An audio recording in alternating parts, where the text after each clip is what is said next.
Radio Republik Indonesia RRI Pro 1. Pendengar, seperti kita ketahui bahwa wilayah pantai di Provinsi NTT ini memiliki potensi tinggi terjadinya tsunami, dan hal ini terungkap dalam kegiatan diskusi ahli terkait penyusunan rencana kontingensi gempa bumi berpotensi tsunami di Provinsi Nusa Tenggara Timur beberapa waktu lalu. Nah, untuk mengetahui lebih jelasnya terkait hal ini, kami sudah bersama Pak Margiono SSI, Kepala Stasiun Geofisika Kupang. Selamat pagi Pak Margiono. Selamat pagi Bu.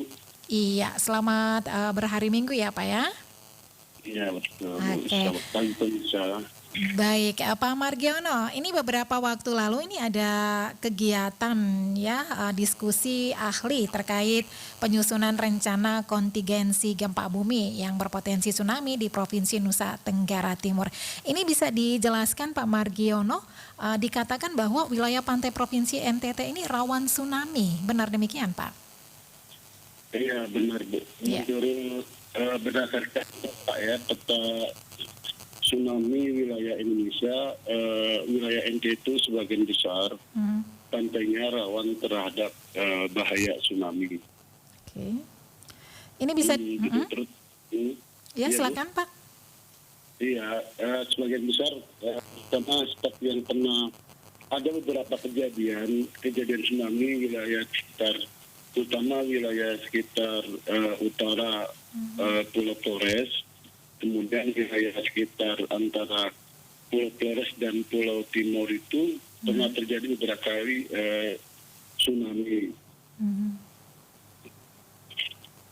Yang pernah kita mungkin para pemirsa ketahui pernah terjadi tsunami yang sangat besar, mungkin tsunami yang pernah besar di Indonesia tahun 1992 di wilayah Laut Flores yang mengakibatkan hampir ribuan orang meninggal, banyaknya harta benda yang besar, dan ada mungkin informasinya ada pulau babi yang banyak rata atau hilang dari satuan gelombang tsunami. Oke, baik. Ini benar adanya. Ini sebenarnya karakteristik bahaya dari gempa bumi ataupun tsunami ini apa nih Pak Margiono? Jadi gini gue sebetulnya,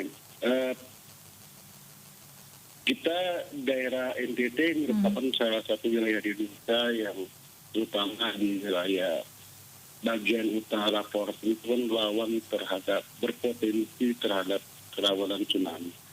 Berdasarkan kajian dan beberapa data, memang beberapa kali hampir kejadian dari tahun 1815 sampai 2022 itu ada beberapa kali kejadian tsunami yang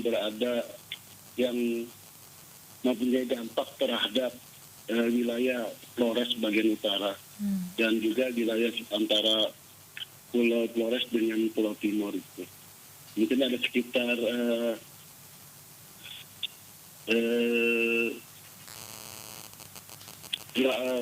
sekitar ada 10 kali pernah terjadi tsunami yang menimbulkan korban jiwa. Ya. Jadi karakteristik tsunami untuk wilayah Flores ini beda-beda Bu, antara misalnya dari Labuan Bajo sampai wilayah Momire itu karakteristiknya berbeda. Artinya gini, bukan karakteristik berbeda, artinya ketinggian gelombang tsunami sampai wilayah daratan menurut kami BMKG setelah kami petakan antara wilayah itu berbeda-beda. Mungkin wilayah antara Labuan Bajo, wilayah antara di Momire, Sika, Larantuka, Aur itu berbeda-beda ketinggian tsunami-nya. Iya, baik. Jadi pasalnya potensi tsunami ini tidak hanya dilihat ya dari besarnya kekuatan gempa seperti itu? Bisa juga, Bu. Bisa juga ya? Tsunami itu kan besar. Tsunami terjadi jika kekuatan gempa di atas 6,5. Baik. dengan kedalaman pusat gempanya yang gempanya di dasar laut, kedalaman pusat gempanya gempa dangkal artinya di bawah 60 km. Kemudian bentuk deformasi patahannya deformasi partikal atau naik. Kemudian ketinggian tsunami selain diakibatkan oleh kekuatan juga bentuk topografi pantainya, basiliti pantainya itu menimbulkan berapa besar ketinggian dari tsunami. Tsunami ya. Oke, jadi setiap gempa yang terjadi ini juga bisa menyebabkan tsunami seperti itu ya Pak ya? Tidak juga. Tidak juga. Tidak. Cara terjadinya tsunami itu yang pertama yang perlu masyarakat ketahui bahwa cara terjadi tsunami gempa itu harus ada di dasar laut. Baik. Kekuatannya juga harus di atas 6,5. Kemudian kedalamannya tidak lebih daripada 60 km. Jadi harus kurang dari 60 km. Kemudian yang terakhir itu syaratnya adalah deformasi patahannya. Oke, Jadi baik. tidak semua gempa dapat Menyebabkan tsunami ya, tidak semua gempa menyebabkan tsunami ya. Tergantung Betul. tergantung dari patahan yang di laut ya, seperti itu ya Pak. Ya, jadi pusat gempanya minimal harus ada di laut dan kekuatannya harus di atas 6,5. Oke, baik. Nah, upaya untuk pengurangan risiko bencana ini seperti apa nih Pak? Pengurangan risiko bencana upaya-upayanya sebetulnya harus pertama kita harus membuat, karena kita secara umum wilayah NTT adalah wilayah yang rawan terhadap bahaya tsunami, gempa bumi dan tsunami. Pertama kita harus membuat peta bahaya gempa bumi dan tsunami. Jadi setiap wilayah kabupaten di NTT itu, terutama di wilayah Flores itu, Flores, Alor, Sabu, dan lain-lain itu harus memiliki peta rawan bahaya gempa bumi dan tsunami. Kemudian kita membuat suatu identifikasi berapa jumlah penduduk yang terdampak jika tsunami, berapa jumlah penduduk yang tinggal di daerah terdampak tsunami tersebut. Kemudian kita harus menilai atau mengedukasi masyarakat dengan sosialisasi, dengan pemahaman tentang gempa bumi dan tsunami, melatih masyarakat dengan bagaimana caranya melakukan evakuasi dan bagaimana menyelamatkan diri jika terjadi gempa. Kemudian sering melakukan latihan evakuasi mandiri, bagaimana membuat jalur-jalur evakuasi, membuat jalur-jalur lokasi tempat pengumpulan sementara, lokasi yang aman terhadap bahaya tsunami. Kemudian masyarakat dilatih atau disiapkan untuk mempunyai tas siaga bencana. Kemudian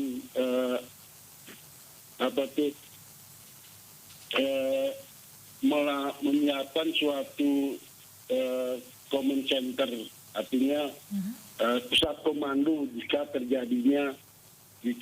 terjadi bencana gempa bumi atau tsunami. Kemudian membuat rencana kontingensi atau SOP jika terjadi gempa bumi atau tsunami. Dan juga di pemerintah daerah melakukan penataan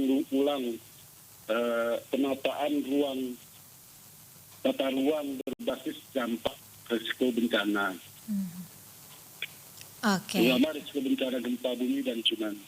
Baik, itu upaya-upaya yang harus dilakukan ya, baik oleh pemerintah setempat, dinas terkait dan juga masyarakat. Nah, himbauan apa nih Pak Margiono untuk masyarakat yang hidupnya di sekitar pesisir pantai seperti itu? Iya, pertama masyarakat yang tinggal di sekitar pantai perlu ketahui bahwa hampir sebagian masyarakat yang di pantai di wilayah NTT itu rawan terhadap tsunami. Tapi masyarakat juga tidak perlu panik. Harus melakukan, memang kita tinggal di daerah rawan terhadap tsunami, jadi masyarakat tidak perlu panik. Siapkan diri jika terjadi tsunami, mendengarkan, mencari informasi yang benar, informasi yang valid, tentang gempa bumi dan tsunami dan instansi yang diberikan tugas oleh negara untuk memberikan informasi tersebut, terutama BMKG, BPBD, dan lain-lain. Jika terjadi gempa besar, misalnya gempa besar, kita pertama kita tahu dulu daerah kita merupakan daerah yang rawan terhadap tsunami. Tiba-tiba kita merasakan gempa yang sangat besar, yang dirasakan kita yang di daerah pantai, goyangannya hampir lebih dari 10 detik. Goyangannya bergoyang agak keras, bergoyang berayun, segera masyarakat melakukan evakuasi mandiri ke daerah yang lebih tinggi. Tidak perlu lagi menunggu informasi evakuasi dari pemerintah daerah. Tapi itu kalau gempanya sangat keras, tidak sedikit. Kadang-kadang kita merasakan gempa yang tidak terasanya sekedar getar lalu getar sedikit. Tapi ini goyangannya memang sangat keras dan seperti orang berayun itu. 10 detik ya. Biasanya gempa itu menimbulkan tsunami seperti itu. Baik. Kedua, jika merasakan gempa seperti itu, segera untuk melakukan evakuasi. Jangan menunggu laut surut. Lebih baik segera melakukan evakuasi. Oke. Baik. Terima kasih Pak Mario. Dan juga masyarakat mulai sekarang juga mencoba untuk menyiapkan tas siaga bencana. Artinya jika terjadi bencana kita sudah menyiapkan seluruh, tidak perlu lagi membawa seluruh barang, tapi tas siaga itu yang kita harus bawa. Di mana tas siaga bencana itu terdiri daripada surat-surat berharga, mungkin surat pinjaman bermotor, surat sertifikat tanah, ijazah, buku nikah, buku rapor, dan lain-lain surat berharga. Kemudian berisi di situ ada makanan kecil, air mineral, senter, dan radio kecil. Kenapa seperti itu? Karena kalau memang semoga aja itu tidak terjadi, kalau memang terjadi bencana, kita tinggal ngambil satu, tidak perlu lagi mencari-cari surat berharga kita di mana, alat kita di mana, barang-barang berharga kita di mana. Tapi tas siaga bencana itu yang harus kita bawa, yang harus kita selamatkan gitu. Oke. Baik, Pak Margiono, terima kasih untuk waktunya bersama Pro 1 RRI ND pagi hari ini. Selamat pagi. Selamat pagi, selamat berakhir pekan. Selamat pagi. Radio Republik Indonesia, RRI Pro 1.